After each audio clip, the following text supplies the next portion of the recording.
ان کو دیکھ کر ایک بات بڑی وضاحت سے سمجھ میں آتی ہے، اور وہ یہ کہ ڈاکٹر عبدالسلام پر مثالی مضمون یا ٹاک شو وہ ہے جس میں ان کی شخصیت سے قربت پیدا نہ ہو اور تعلق خاطر کا اظہار نہ ہونے پائے۔ دوسری بات یہ کہ ان کے احمدی اور مواحد ہونے یا قرآن کریم سے کیفیاتی کسب فیض کرنے جیسے حوالوں سے پھلانگ کر گزر جانا ضروری ہے، نہ وہاں پر خود رکیں اور نہ اپنے قاری یا سامع یا ناظرین کو یہ حرکت کرنے کا موقع دیں۔ گویا تذکرہ کرنا تو ناگزیر ہے، پر اس میں سے تفہیم کا کوئی رستہ نہیں نکلنا چاہیے۔ تیسرا یہ امر بھی ملحوظ رہے کہ ڈاکٹر عبدالسلام پر مستند ترین تحریر وہ ہے، اور مستند تحریر اور تقریر کا معیار یہ ہے کہ یہ کام کسی احمدی عقیدے کے فرد کا نہیں ہونا چاہیے، کیونکہ ان کی بات تو جانبدار اور حقیقت سے دور ہوگی، اور اس میں وہ اپنا عقیدہ گھسیڑ دیں گے، اور صاحب اس طرح بات علمی اور غیر جانبدار نہیں رہتی۔ چوتھا یہ اہتمام کہ اس ذکر خیر کا تاثر یہ رہنا چاہیے کہ اس مہربانی اور احسان کا بار مرحوم پر، یعنی ڈاکٹر عبدالسلام صاحب پر، اہل پاکستان اور حکومتی اور نجی اداروں کی طرف سے ہے، کوئی جذبات کی رو میں اس کو پاکستان کی قومی ذمہ داری نہ قرار دے بیٹھے۔ قومی سطح کی ستائش کے لیے آئینی طور پر ایمان کی سند رکھنے والے حکومت کے قائم کردہ مشاہیر کی ایک فہرست موجود ہے۔ آئینی اور حکومتی سطح کے توصیفی مضامین اور ٹاک شوز کے لیے اس فہرست میں سے ہی کسی کا انتخاب کر کے پروگرام کیا جا سکتا ہے۔ عبدالسلامی رو میں بہہ کر ان کے سرکاری مشاہیر کی کسر شان نہ ہونے پائے اور حفظ مراتب میں کوئی کوتاہی نہ ہو جائے۔ پانچواں اہم نقطہ جو پاکستان کے اشاعتی اداروں اور نشریاتی اداروں کے حرز جان رہنا چاہیے وہ یہ ہے کہ سہون بھی ڈاکٹر عبدالسلام صاحب کی خدمات کا، ایسی خدمات کا ذکر نہ آنے پائے جن کا عالم اسلام، خدمت قرآن، تفہیم احادیث یا مسلم معاشرے کی فکری تعمیر نو سے کوئی تعلق بن سکتا ہو۔ تو جناب یہ وہ 5 بنیادی اخلاق ہیں جن سے آپ کی تحریروں کا متصف ہونا ضروری ہے، ورنہ ڈاکٹر عبدالسلام پر آپ کی نگارشات پایہ اعتبار سے ساقط قرار پائیں گی۔ عاجز کو اعتراف ہے کہ راکم کی تحریر میں یہ 5 نقائص پائے جاتے ہیں، اور ایک اضافی کج خلقی اس پر مستزاد بھی ہے۔ عام طور پر تمام مذکورہ بالا معیار پر پورا اترنے والے لکھاری ڈاکٹر عبدالسلام کو جھنگ سے گورنمنٹ کالج لاہور اور وہاں سے کیمبرج اور وہاں سے واپس جھنگ مگھیانہ کی گو مگو میں رکھ کر خود کو صاف بچا کے لے جاتے ہیں، مگر میرے علم میں خوب مستحضر ہے کہ پاکستان کا ان کا کوئی سفر روا کے قیام اور زیارت مرکز جماعت احمدیہ کے بغیر مکمل نہیں ہوا، اور نہ ہی وہ اس پر کسی طرح کا سمجھوتا کرتے تھے۔ حتیٰ کہ بدترین میزبان ضیاء الحق کی دعوت پر بھی پاکستان آئے تو روا کا دورہ اس وزٹ میں بھی شامل تھا۔ اسی لیے راکم کو جب موقع آیا تو ایسا ہی اظہار کر کے ذائقہ خراب کرنے کی تلخ یادوں کا تجربہ ہے۔ یہ ایک صاحب نے کہا تھا جی اس کو تجربہ، اور پتہ نہیں وہ انہوں نے تلفظ بتایا تھا۔ اب بات یہ ہے کہ بعض دفعہ روانی میں وہ جزمیں اور زیر زبر وہ نہیں آ پاتی، اس لیے اس کی اب معافی دیجیے گا۔ ڈاکٹر سلام صاحب کی وفات کے ذرا بعد کی بات ہے کہ لاہور میں ایک کانفرنس پرل کانٹیننٹل ہوٹل میں تھی۔ اسلام آباد سے پرویز ہود بھائی اور اٹلی سے ڈاکٹر فہیم حسین صاحب آئے ہوئے تھے۔ وفاقی وزیر سائنس سیدہ عابدہ حسین مہمان خصوصی، اور صدارت تھی جسٹس جاوید اقبال صاحب کی۔ کانفرنس کے آخر پر شرکاء کا ووٹ طلب کیا گیا کہ قائد اعظم یونیورسٹی کے ایک بلاک کا نام ڈاکٹر سلام کے نام پر رکھا جائے۔ خاکسار نے صدر مجلس سے اجازت لے کر عرض کی کہ نئے نام رکھنے کا تکلف اور تردد نہ کریں، اور اگر اس تجویز میں آپ واقعی سنجیدہ ہیں کہ ڈاکٹر عبدالسلام کو خراج تحسین پیش کرنا ہے، تو جس شہر میں ڈاکٹر عبدالسلام نے ہمیشہ کے لیے مدفون ہونے کا فیصلہ کیا ہے، اگر حقیقی جرت اور نیک نیتی ہے تو اس شہر کا نام ہی تبدیل نہ کریں، جس کو پنجاب اسمبلی قرارداد پاس کر کے بدلنے پر تلی ہوئی ہے۔ ان دنوں یہ پروسیس چل رہا تھا۔ حالانکہ اس کے باشندوں کی رائے تو نام بدلنے کے حق میں نہیں ہے۔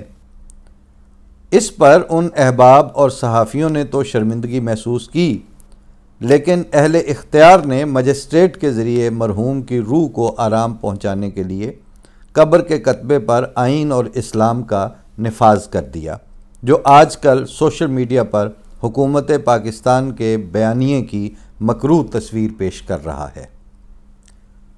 معاملات دل و نظر میں عجیب تم ہو عجیب ہم ہیں۔ اس بے وقتی کے احساس کے باوجود بولتے رہنا زندگی کی علامت بھی ہے اور ضرورت بھی۔ دوسرا واقعہ ڈاکٹر عبدالسلام صاحب کی بیماری کے آخری دنوں کا ہے۔ ان کے ایک بھائی اس کے راوی ہیں، اور اس سے جو بے ساختہ پاکستانیت جھلکتی ہے، اس کا شعور اور درد تعصب کی دیمک والے قلوب اور اذہان کو کیسے ہو سکتا ہے۔ لندن کے ایک سینئر نیورولوجسٹ ڈاکٹر نے اعصاب اور جسمانی معائنے کے بعد حاضر دماغی کا جائزہ لینے کے لیے پوچھا ڈاکٹر عبدالسلام صاحب سے کہ آج کل وزیر اعظم کون ہے؟ عبدالسلام صاحب نے کہا نواز شریف۔ ڈاکٹر پریشان ہو گیا کہ واقعی دماغ پر کوئی اثر لگتا ہے، کیونکہ وہ نواز شریف نام سے تو وہ اس کے ذہن میں نہیں آیا کچھ۔ تو ڈاکٹر عبدالسلام صاحب کے بھائی نے وضاحت کی ڈاکٹر کو کہ دراصل ہمارے ملک پاکستان کے وزیر اعظم کا نام نواز شریف ہے، جو آپ کو یہ جواب میں بتا رہے ہیں۔ تیسرے واقعے میں ایک کی بجائے دو تنازع اکٹھے ہو گئے ہیں۔ لندن میں ڈاکٹر عبدالسلام اور سر ظفر اللہ خان کی باقاعدگی سے ملاقاتیں رہا کرتی تھیں۔ ایک ملاقات میں چوئی صاحب بیمار تھے اور ڈاکٹر عبدالسلام صاحب عیادت کے لیے گئے۔ دوران گفتگو ڈاکٹر سلام صاحب نے کہا کہ حال ہی میں نے شمائل ترمذی پڑھی ہے اور شدت سے خواہش ہے کہ اس کا ترجمہ انگریزی میں کروں، تاکہ یہاں پروان چڑھنے والی نسلیں آج صلی اللہ علیہ وسلم کے روزمرہ کے اخلاق اور آداب و اطوار سے محروم نہ رہیں۔ اگلی دفعہ جب چوئی صاحب سے ملنے گئے تو چوئی ظفر اللہ خان صاحب نے ترجمہ شدہ مسودہ دے کر کہا کہ میں بیمار تھا اور میرے پاس وقت بھی تھا، فراغت بھی تھی، اور تمہارے بارے میں میرا خیال تھا کہ تم مصروف رہتے ہو، تو میں نے تمہاری خواہش پوری کر دی ہے کہ شاید تمہیں وقت نہ مل سکے، یہ لے جائیں اور آپ اس کو چھپوانے کا اہتمام کر لیں۔ میں نے جب یہ واقعہ پڑھا تو اس سے متاثر ہو کر اسی شام آپ پارا کے ایک بک سٹور سے، جو اچھے خاصے کوئی لمبی لمبی داڑھیوں والے مولانا ٹائپ اس کے اونر تھے، تو وہاں گیا اور اس بک سٹور سے شمائل ترمذی خریدی اور اس سے مستفیض ہوا۔ ہم سب اخبار کا اس میں ذکر ہے کہ ہم سب کی چونکہ فضا سازگار سی لگتی ہے، تو بقول اطہر نفیس ہوائے کوئے جانا ملتفت ہے، سو اپنے رنج کہنے آ گیا ہوں۔ کبھی کبھار اپنے بچوں اور ماحول میں بتاتے رہنا چاہیے کہ یہ کافر ہی نہیں، سخت ظالم اور پرلے درجے کے جاہل بھی ہیں، اتنے کہ کبھی کبھی تو ان پر ظلوماً جہولہ کا گمان ہونے لگتا ہے۔ اب اس تناظر میں وہ پورا شعر عرض کر دوں کہ جس سے عنوان باندھا تھا کہ دامن بنے تو رنگ ہوا دسترس سے دور، موجے ہوا ہوئے تو ہے خوشبو گریز پا۔ یہ وہاں پاک ٹی ہاؤس میں شائع ہوا تھا، اور اس کے بعد ہم سب میں ایک ذرا مختلف عنوان کے ساتھ وجاہت مسعود صاحب نے جو تحریر شائع کی وہ اسی تسلسل میں ہے، چونکہ کہ ایک پرانے واقعے کی باز آفرینی سے بات شروع کرتے ہیں۔ بہت برس پہلے لندن کی ایک تقریب میں فیض احمد فیض کی ملاقات ایک برطانوی پروفیسر سے ہوئی۔ پروفیسر صاحب کو جب معلوم ہوا کہ فیض صاحب جلاوطنی کی ابتلا سے گزر رہے ہیں تو اس نے پوچھا کہ میں آپ کے ہم وطن ڈاکٹر عبدالسلام کو جانتا ہوں، وہ تو اس لیے جلاوطن ہیں کہ ان کے آبائی وطن میں ان کے مذہبی عقائد کو غلط سمجھا جاتا ہے، آپ کی جلاوطنی کی تقریب کیا ہے، یعنی وجہ کیا ہے؟ فیض صاحب نے بے ساختگی سے کہا، اور میرے سیاسی عقائد کو غلط سمجھا جاتا ہے۔ دیکھیے، وطن عزیز پر بہت سے موسم گزرے ہیں اور اس کے شدائد کا رنگ بھلے باہم مختلف رہا ہو، ابنائے وطن نے ہمیشہ یہی سمجھا کہ جاتے جاتے یوں ہی دم بھر کو خزاں ٹھہری ہے۔ اس برس پروفیسر ڈاکٹر عبدالسلام مرحوم کے یوم پیدائش کی نسبت سے اخباری مضامین، ٹی وی پروگرامز میں تذکرے اور سوشل میڈیا پر جو ہلچل دیکھنے میں آ رہی ہے، اس میں ڈاکٹر عبدالسلام کے بارے میں اچھی بری معقول یا کم معقول تحریریں گزشتہ 20 برس سے نظر سے گزر رہی ہیں۔ یہ ان کا اضافہ تھا وجاہت مسعود صاحب کا، تو اس لیے میں نے وہ اتنا حصہ جو ہے وہ عرض کر دیا ساتھ، تاکہ یہ بھی ڈاکومنٹ بھی ہو جائے اور سند بھی رہے۔ اب مضمون یہاں ختم ہوا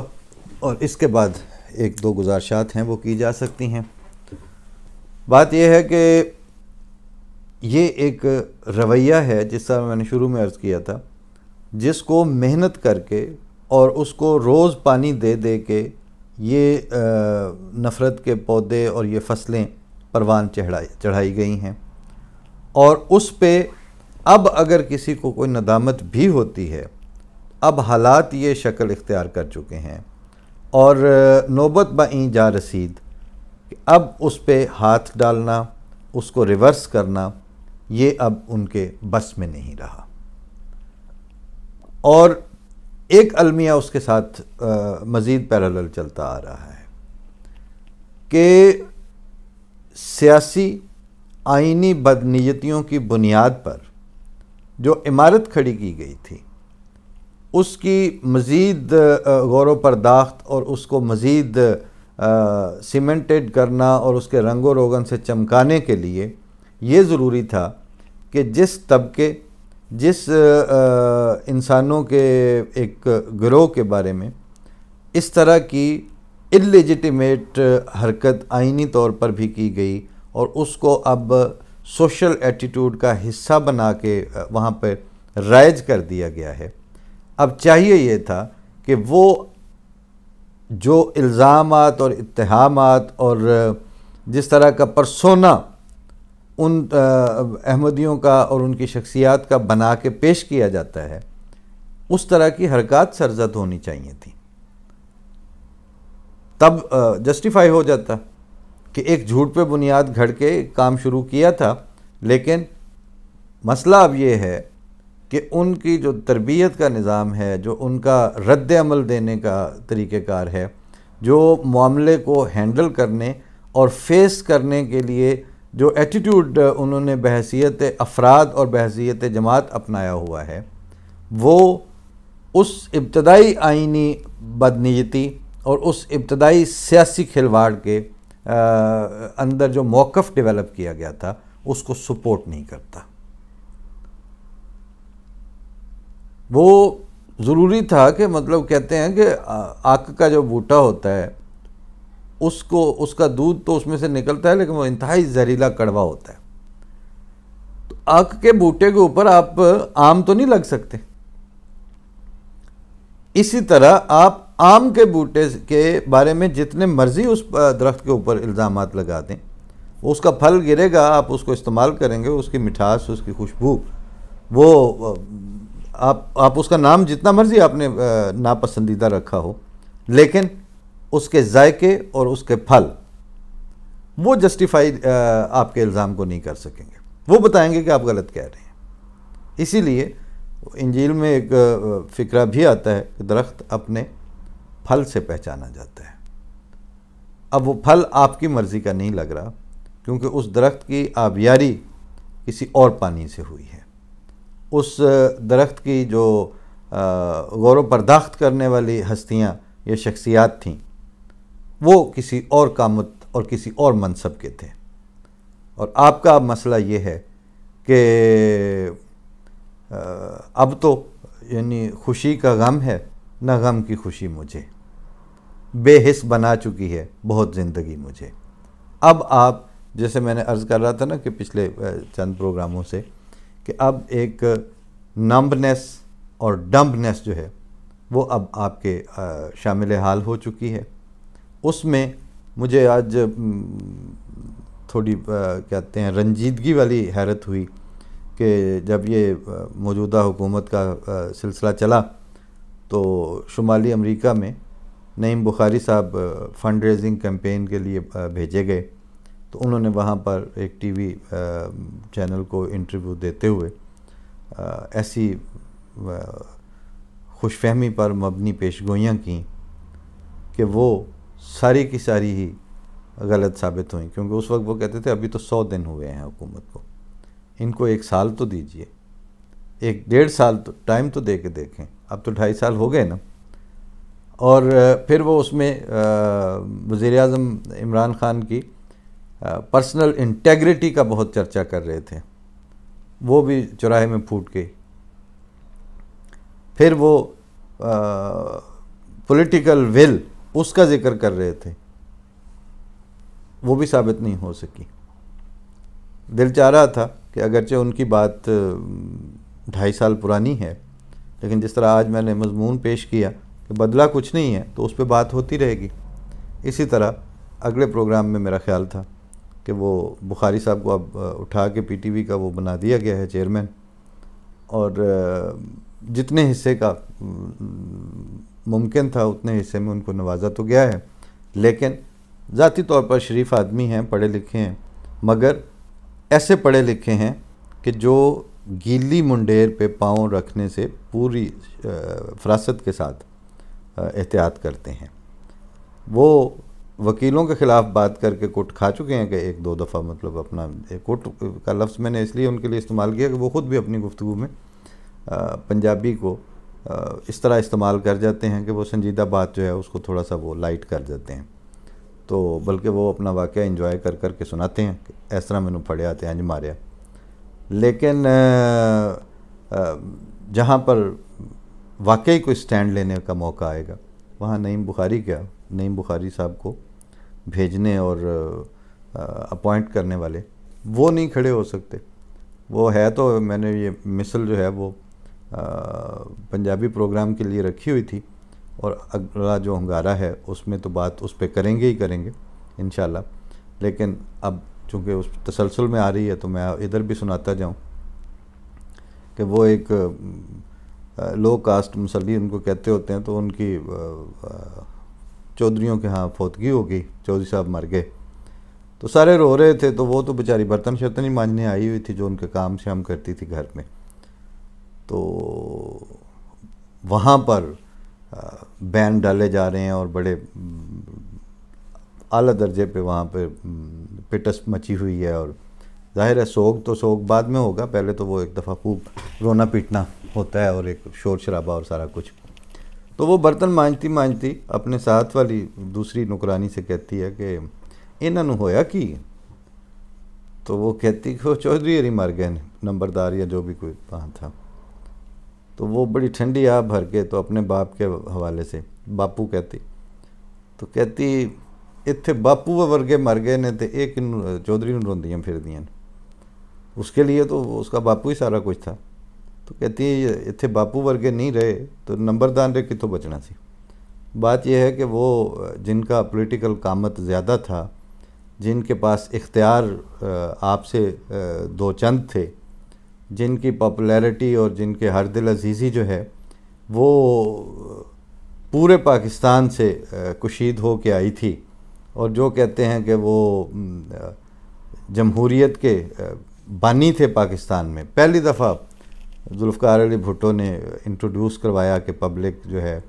اس کے حقوق کیا ہیں، اور لوگوں کو ان کے سیاسی شعور دیا، اور اس بہاؤ میں جناب وہ سب سے ہر دل عزیز خود بھی وزیر اعظم تھے، اور ان کی ڈائنیسٹی، پولیٹیکل ڈائنیسٹی جو ہے وہ ابھی تک کسی نہ کسی رنگ میں چل رہی ہے۔ بھائی یہ جو استحکام اور انٹیگریٹی کا مظاہرہ ہے وہ تو آپ کے وہ ہر دل عزیز اور وہ founding father of Pakistani democracy جو ہیں وہ نہیں اس کا مظاہرہ کر سکے، اور جنرل ضیاء جیسے جو ہیں انہوں نے تو خیر پھر اس کو بیچ کے کھایا اسی ایشو کو، اور اس کے نتیجے میں مزید مصیبتیں پاکستان پر مسلط کر کے مرے۔ تو جب یہ سارا کچھ گزر چکا ہے تو مجھے نہیں سمجھ آتی کہ موجودہ وزیر اعظم اور نعیم بخاری اور for that matter Sheikh Rashid, جو اب تقریباً ہر پریس کانفرنس میں ایک خاص رونق کے ساتھ، کیونکہ اب وہ اپنے آخری مقام پہ پہنچ چکے ہیں نا، اس کے آگے جس طرح میں نے جب وہ وزیر اعظم صاحب بنے تھے تو میں نے ایک آرٹیکل میں لکھا تھا کہ اب آپ کا خواب وزیر اعظم بننے کا تھا، وہ اب بن گئے ہیں، اس کے بعد اب آپ کے لیے کوئی اور مقام منتظر نہیں ہے، یہاں سے بس اب آپ فوت ہو سکتے ہیں، اور اب آپ کے لیے مزید کوئی ترقی یا مزید کوئی مرتبہ نہیں ہے۔ تو شیخ رشید کے لیے اب اس سے آگے تو کوئی مرتبہ نہیں ہے، لیکن وہ ہوا یہی ہے۔ وہ ایک دوست نے فون کیا تو کہتے ہیں انہوں کس طرح ویکھ دیو تازہ اپائنٹمنٹ جو ہوئی ہے وزیر داخلہ کی، تو میں نے کہا میں نے کیا دیکھنا ہے، دیکھنے والوں نے دیکھا ہے، تو انہوں نے یہی سوچا ہے کہ وہ 11 کا اتحاد مقابل پر ہے، تو اس طرف بھی اگر کوئی سیزنڈ پولیٹیشین ہے تو اس کو سامنے کریں، تو جب سارے سر پھٹول کر کے ایک دوسرے کو گندا کر رہے ہوں گے تو کوئی اچھا اور سچ مچ کا ڈیسیژن لیتے وقت وہ وزیر داخلہ کی آپ ہی منجی ٹھوک کی جائے گی، اس کا جو پولیٹیکل کیریئر ہے وہ انشاءاللہ یہیں کوئی فیصلہ لیتے وقت ہی برباد ہو جائے گا۔ تو یہ کرنے والوں نے اچھی چال چلی ہے، اچھے مورے کو پٹوانے کے لیے آگے لائے ہیں۔ بہرحال اب فی Aman Ullah, so people of Pakistan, تو وہاں کی اب جو ریاست اور گورنمنٹ ہے وہ تو اللہ تعالیٰ کی امان کی چادر کو چھریاں اور بلیڈ لے لے کے خود چاک کرتے ہیں روز کی بنیاد پر۔ تو جب آپ متکا لگانے والے پیڈسٹل پہ کھڑے ہو جائیں تو پھر آپ لوگوں کو فی امان اللہ کی دعا دینی بھی ایک طرح کی منافقت ہے۔ اب اس اللہ کی آپ کو امان کی دعا یا بلکہ امان کا الزام آپ پہ کیسے لگایا جائے، جس اللہ تعالیٰ کا خوف دل سے نکال کے تو آپ آپریشن کو آرڈر آف دا ڈے بنا کے اپنے آپ کو ہمیشہ کا خالدین کی صف میں لے جانا چاہتے ہیں، وہ آپ نہیں جائیں گے۔ اب آپ کا یعنی نہ وہ طبقہ ظہر الفساد و فی البر والبحر، دونوں طرف ہی جو آپ کی اپوزیشن ہے اس کے پاس بیچنے کو کچھ نہیں ہے، کھوکھلے نعرے مار رہے ہیں۔ اب یہ بھی کوئی پکڑ نہ لے اس بات پہ، نعرے مارنا نہیں، نعرے لگانا ہوتا ہے۔ اور جو آپ ہیں، آپ اب کس چیز پہ کھڑے ہوں گے، کیونکہ آپ کے پیروں کے نیچے سے زمین سرکتی جا رہی ہے، اور وہ جو public needs, public rights, utilities, day to day utilities, اور آنے والی جو ینگسٹر والا جو طبقہ ہے جن کی بنیاد پر، کیونکہ جو 60+ والے ہیں ان کا تو مایوسی سے لبریز فیصلے لینا اور وہی رویے ظاہر کرنا بالکل جسٹیفائڈ ہے، لیکن اب آپ نے اپنی یوتھ کے پلے بھی کچھ نہیں چھوڑا، اپنی یوتھ کو بھی آپ نے کیپیسیٹیٹ نہیں کیا، تو آپ کی جو ایلڈر جنریشنز ہیں وہ مایوس، اور آپ جس یوتھ کو اس وقت لے کے آگے بڑھ رہے ہیں ان کو آپ انکیپیسیٹیٹڈ یوتھ سٹف کے طور پر آگے بڑھا رہے ہیں۔ تو اس کے بعد آپ اپنا فیوچر دیکھیں، مجھے تو آپ کا فیوچر نظر نہیں آتا ان حرکتوں کے ساتھ، بلکہ آپ کے وائنڈ اپ ہو چکے کے بعد فیوچر نظر آ رہا ہے پاکستان کا۔ اللہ کے حوالے۔ السلام علیکم ورحمۃ اللہ۔